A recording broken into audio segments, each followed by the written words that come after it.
because all your, if you're cooking pizza, you leave the embers in. If you're doing indirect cooking, so no actual heat source in the oven, you can cook right to the edges if you want to.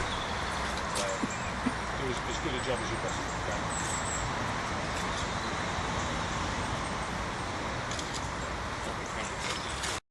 People making cobs at any one time, you'll get some uniformity, and then people can be laying them, because traditionally what we do is we make a cob and then throw it to the person laying it, so either up on a building or on an oven. That's a bit small, but when we get to the top, they're good for capping out.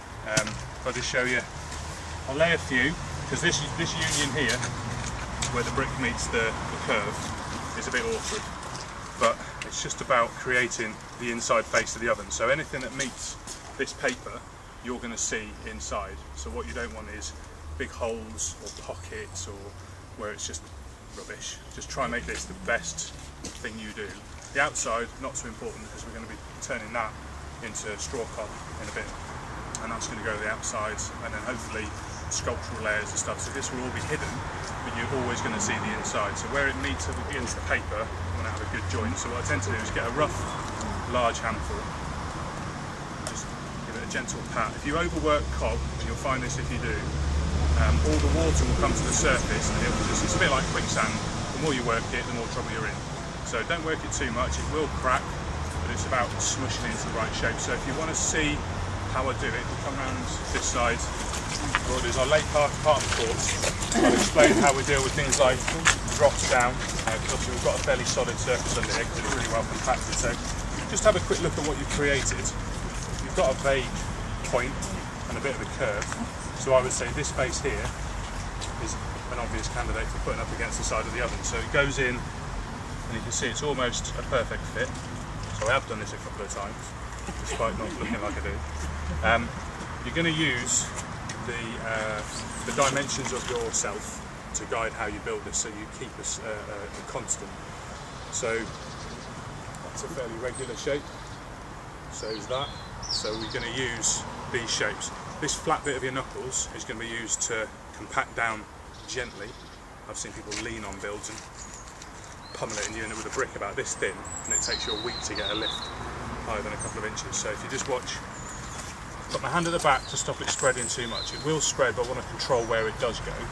So I'm just going to tap down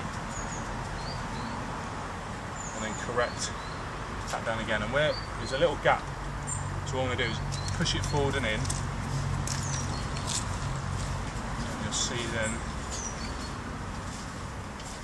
So I haven't lost too much height, because this is really, really solid cob because the amount of clay that went into it. But where it meets, always give it a bit of a downward bias, so the brick slopes in slightly. The reason for this is as you get further up, if you didn't slope in, the bricks would just get thicker and thicker and thicker. You'd end up with cob of this size doing the same job as that little one. So the height is right, it's roughly the same height as my 4 knuckles, and the width is about right as well. So at that point, some people then carry a bloody great huge one that covers all of that and that joint.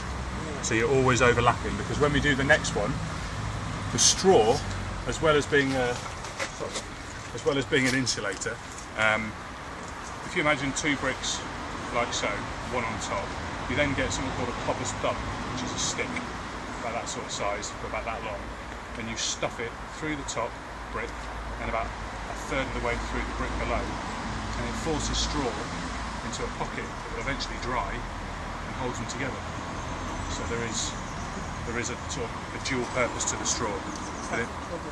Exactly, yeah. So you'll see all these holes, which of course are air, which is another good insulator. So you're always adding insulation. So that's the basis of laying cob. So what you can have is, if you make a brick, lay it, and then have somebody else come in and make a brick behind you, and just sort of work your way around. So you're always learning from what other people are doing. If you think you need correction, look back at the first 3. But what you do is you work your way around in a course, up and come back round. And with the speed you people work at, I could probably go and tie my boots, come back and we've finished it. So if you've got any questions, just stop everything. If you're unsure, you think it's not right, just stop, ask. We've got loads of time.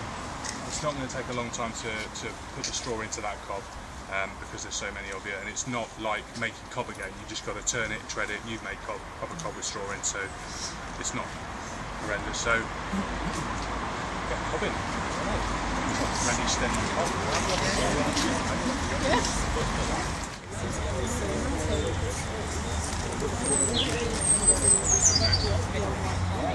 Leave that as it is, and then let that course come round, join in there, and that will have a tiny little gap, smush, and then we'll start doing, so I'll hang around a bit more, it's not control freak. So we can just make massive pods. I'll lay these ones on here. So if I go from this one round to the other side, gently get that top bits. If that looks good, stop where it fits. Concentrate on that. Push it down, and then you join the next one. So don't worry about making super wide bricks. You can see what I was doing. I was having to turn some bricks side on, spin them around entirely, and fit them into a narrower run. So using more bricks. And that's it. You can stop that side. That's good. And then have a look at you join there. If you put the finger underneath, you see the gap. Oh, yes, and then just make sure, I mean, if you're happy to do a couple more, you can get them passed to you.